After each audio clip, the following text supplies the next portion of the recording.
অস্ত্র ধরে অসুরকে করে হে সংহার। এবে অস্ত্র না ধরিব, প্রাণে না মারিব, চিত্ত শুদ্ধি করিব সবার। ভগবান চিন্তা করলেন, আমি অন্যান্য যুগে আমি অসুরদেরকে বিনাশ করেছি, এবার আমি অসুর মারব না। আমি যদি অসুরকে মারতে যাই তাহলে কলিয়ত জীবকে আমি কাউকে আর উদ্ধার করতে পারবো না, কারণ কলিয়ত জীবের চিত্তটাই অসুরত্বে ভরে গেল। হ্যাঁ, আমাদের যে কলিয়ত জীব, আমাদের চিত্তটা কিন্তু ভালো না। আমাদের শ্রীমদ্ ভাগবতে বলছেন, প্রায়ান অল্পায়স সব্বা কলাবস্মিন যুগে জনা মন্দ সুমন্দ ভাগ্য উপদ্রুত। সেই শুনকাদি ঋষি তারা বলছেন সুতমুনিকে, জানো এই কলিয়ত জীবের অবস্থা প্রায়ান অল্পায়স সব্বা, তাদের অন্নগত প্রাণ, অল্প আয়ু। অন্নগত প্রাণ কেন? ওই যে আজকে উপবাস, কয়জনে উপবাস করতেছে? হ্যাঁ, উপবাস কিন্তু নির্জলাব্রতটাই শ্রেষ্ঠ। নির্জলাব্রত থাকতে হয়, আগামীকাল পালন করতে হয়। অসামর্থ্য যারা, তাদের ক্ষেত্রে একটু জল ফল, পঞ্চরবি শস্য ব্যতীত একাদশীতে যা পাওয়া যায় তা পেতে হয়।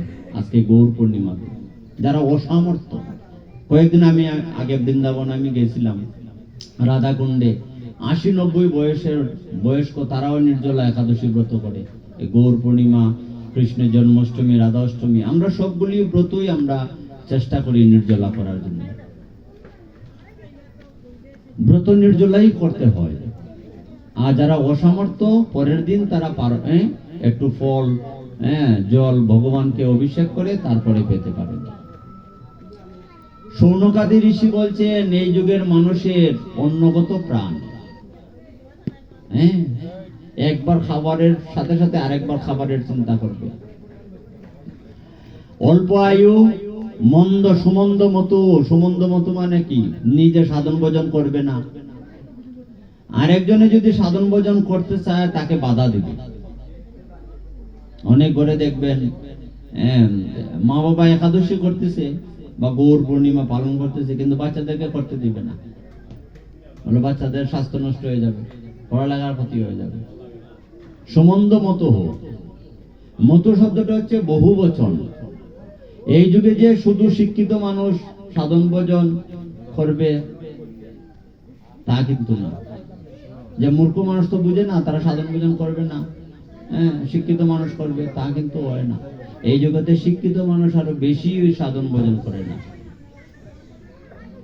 চারি বেদ সরদর্শন করিও অধ্যয়ন, যদি আমার গহুর না ভজে, বৃথা তার অধ্যয়ন লোচন বিহীন জন, দর্পণে তার কি হয় কাজে।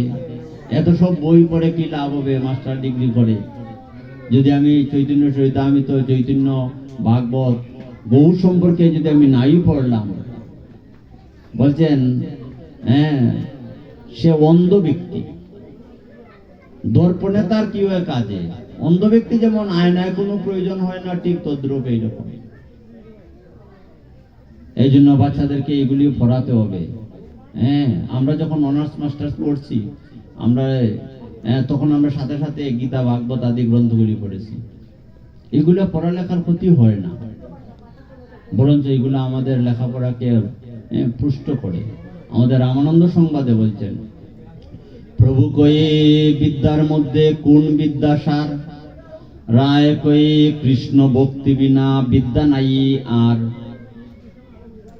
রামানন্দ রায় প্রশ্ন করেছেন, মহাপ্রভু প্রশ্ন করেছেন, বিদ্যার মধ্যে কোনটি শ্রেষ্ঠ? রামানন্দ রায় বলছেন, কৃষ্ণ ভক্তি বিনা বিদ্যাই নেই।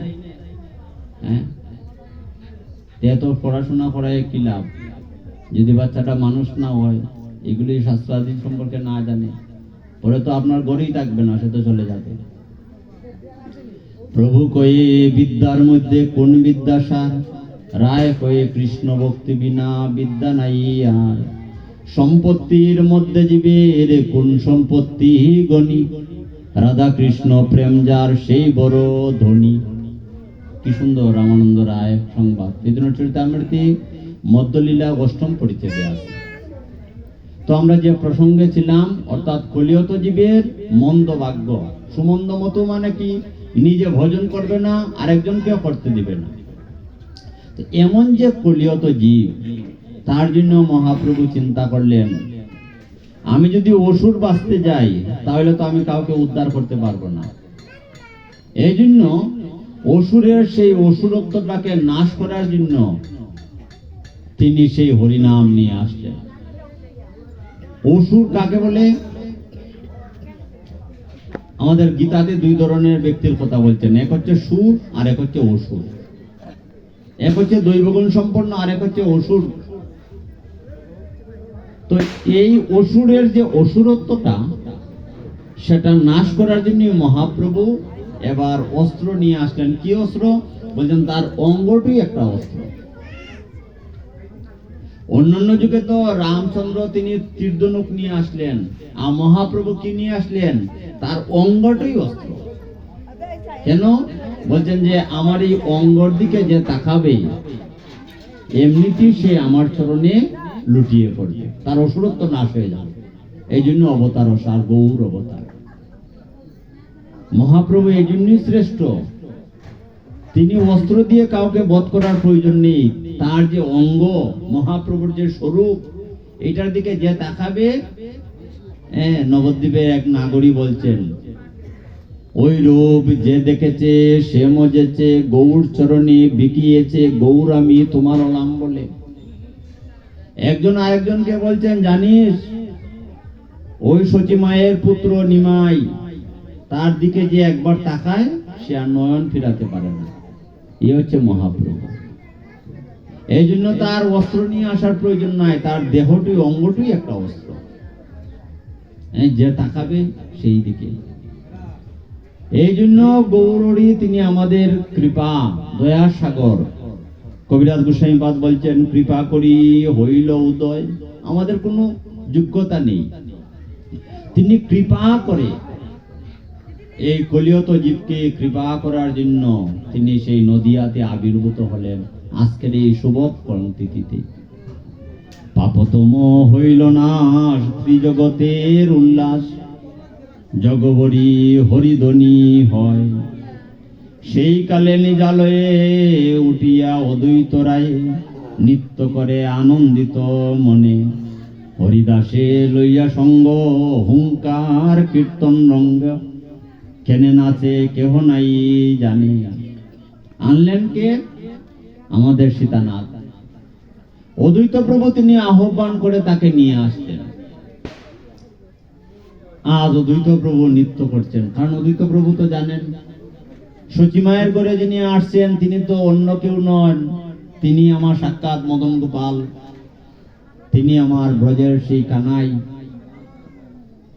আমরা পাঠ কীর্তন বললাম না, জয় জয় যশোদা নন্দন শচী সুত গৌরচন্দ্র, যশোদানন্দন তিনি। এই জন্য সীতানাথ আজ উল্লাসিত হলেন। সেই কালে নিজালয়ে উঠিয়া অদ্বৈত রায়ে নৃত্য করে আনন্দিত মনে।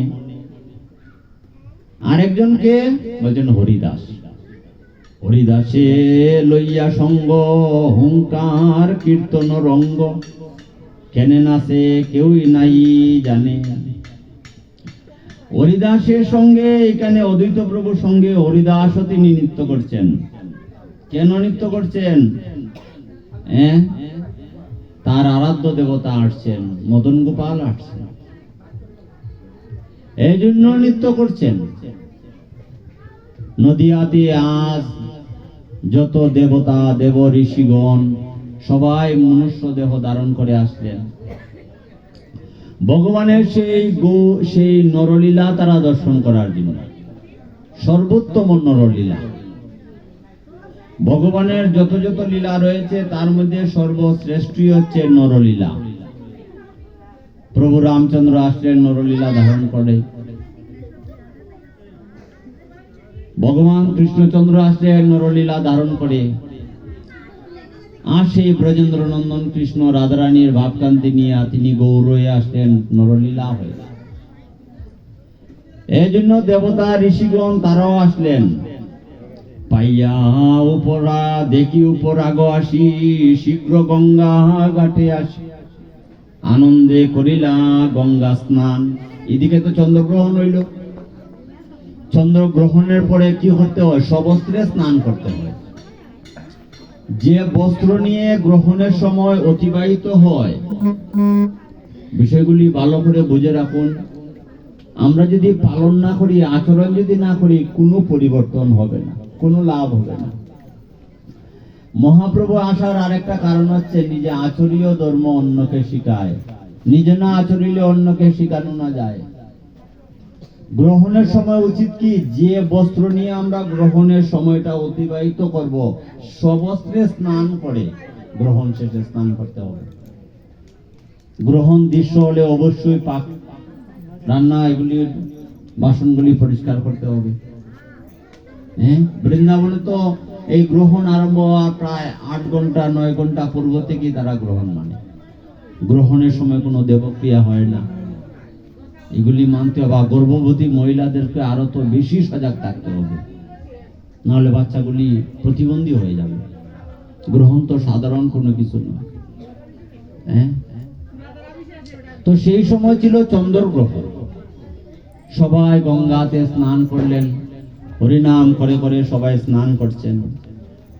পাইয়া উপরাগ চলে আপনার মন বলে, ব্রাহ্মণের দিল নানা দান। এদিকে অদ্বৈত প্রভু হরিদাস ঠাকুর আনন্দে নৃত্য করলেন, তাদের মনোবাসনা পূর্ণ হয়ে গেল। আজ তাদের সেই ব্রজেন্দ্র নন্দন কৃষ্ণ নদিয়াতে আবির্ভূত হলেন। গৌর কিন্তু প্রচ্ছন্ন অবতার। গৌর নিয়ে পাঠ করতে হলে অনেক দিনের প্রয়োজন হয়। গৌর কিন্তু কৃষ্ণর মতো নয়। কৃষ্ণ বর্ণং তৃষা কৃষ্ণং সাঙ্গ পাঙ্গস্ত্র পার্শ্বদম, শ্রীমদ ভাগবত 11 স্কন্ধে বলছেন। কলিযুগের ভগবান কৃষ্ণ বর্ণং। কৃষ্ণ বর্ণং বলতে কি? আমি যদি গায়ের বর্ণ কৃষ্ণ বুঝি, তাহলে তো কলিযুগে ভগবানকে পাওয়া যাবে না। গৌরীর গায়ের বর্ণ তো কৃষ্ণ বর্ণ নয়, কালো নয়। কৃষ্ণ বর্ণং বলতে বলছেন যিনি অহর্নিশি মুখে কৃষ্ণ বর্ণন করেন, এটি হচ্ছে কৃষ্ণ বর্ণ। এই জন্য মহাজনের ব্যাখ্যা, মহাজনদের এই বিষয়গুলি আমাদের ধরে ধরে গ্রন্থগুলি অধ্যয়ন করতে হয়। যিনি অহর্নিশি কৃষ্ণ বদনে বলেন, মহাপ্রভু যিনি রাধা কৃষ্ণের মিলিত তনু, তিনি কৃষ্ণ হয়েও তিনি কৃষ্ণ বলছেন। নবদ্বীপে অবতরী রাধা রানীর ভাব অঙ্গী করি, সাদিলাম মনের 3 কাজ। এই নবদ্বীপে তিনি রাধারানীর ভাবকান্তি নিয়ে তিনি কৃষ্ণ আসতেন। নিজে কৃষ্ণ হয়ে তিনি কৃষ্ণ বলছেন। কেন বলছেন নিজে কৃষ্ণ হয়ে কৃষ্ণ বলছেন? কেন? কৃষ্ণ বর্ণন বলতে নিজে তিনি কৃষ্ণকে বর্ণন করেছেন। কেন কৃষ্ণ বলছেন? আমাদেরকে শিক্ষা দিচ্ছেন। যদি আচরণ না করা হয় তাহলে প্রচার হয় না। এই জন্য তিনি চিন্তা করলেন, আমি তো অন্য সময়ে তো আচরণ করি নাই, এবার আমি নিজে আচরণ করব। আচরণের মাধ্যমে প্রচার। আমাকে একজন বলছে, একজন কীর্তনিয়া কীর্তন শিখতেছে। আমি বলছি তুমি কীর্তন শিখতে হলে কালকে বলছি তারে তোমাকে আগে মঙ্গল আরতি প্রতিদিন করতে হবে, প্রতিদিন ভোরে তোমাকে ঘুম থেকে উঠতে হবে, প্রসাদ বুঝি তো তোমাকে হতেই হবে, গ্রন্থগুলি অধ্যয়ন করতে হবে, যাকে নিয়ে তুমি গৌর তত্ত্ব বলবে, গৌরচন্দ্রিকা বলবে, চৈতন্য চরিতামৃত, চৈতন্য ভাগবত, এই সমস্ত গ্রন্থাদি তোমাকে পড়তে হবে। সবার সাথে ভালো আচরণ করতে হবে, তিলকমালা ধারণ করতে হবে। এইগুলি নিজে আচরণ না করলে অন্যকে শেখানো যায় না। মহাপ্রভু এই জন্য বলছে, চিন্তা করলেন, কৃষ্ণ চিন্তা করলেন আমি নিজে আচরণ করতে হবে। তা আচরণ করতে হলে কি করতে হবে? আমাকে ভক্তভাব অঙ্গীকার করতে হবে। এই জন্য তিনি রাধারানীর ভাবকান্তি নিয়ে আসছেন। মূল কারণটা কি? বাহ্যিক কারণ হচ্ছে অদ্বৈত প্রভুর আহ্বান, আর অন্তরঙ্গ কারণটা হচ্ছে তিনটা মনোবাসনা তার পূর্ণ করার জন্য। তিনটা বাঞ্ছা কি? একটু কঠিন বিষয়, শ্রবণ করুন। রাধার প্রণয় মহিমা বিকৃতিনি আহ্লাদিনী শক্তি রশ্মা। রাধারানীর মহিমা, রাধারানীর মধ্যে এমন কি রয়েছে যার জন্য আমি এত পাগল? কৃষ্ণ গোলকে বসে চিন্তা করতেছে, রাধারানীর মধ্যে এমন কি রয়েছে? এই যে একটু আগে তারা দুলের গান গাইলেন, কৃষ্ণ বলছেন আমাকে রায় সাজিয়ে দাও। গোপীকৃষ্ণ লীলার মধ্যে আমরা দেখি রাধারানী একবার সখীগণকে বলছেন, জানিস আমরা গোষ্ঠ লীলা করব। কানাই তো গোষ্ঠ লীলা করে, আমরা গোষ্ঠ লীলা করব। রাধারানী তিনি কৃষ্ণ সাজলেন, ললিতা বিশাখা আদি সখীগণকে বিভিন্ন সখা সাজিয়ে দিলেন।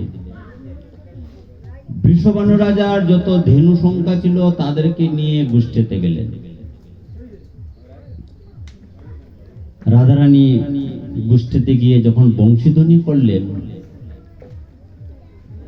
কৃষ্ণ বংশীধ্বনি শুনে শ্রীদামকে বলছেন, শ্রীদাম কে বংশী বাজায়, মুরলিটা বাজায় কে? আমাকে নিয়ে চল। কৃষ্ণ আসলেন,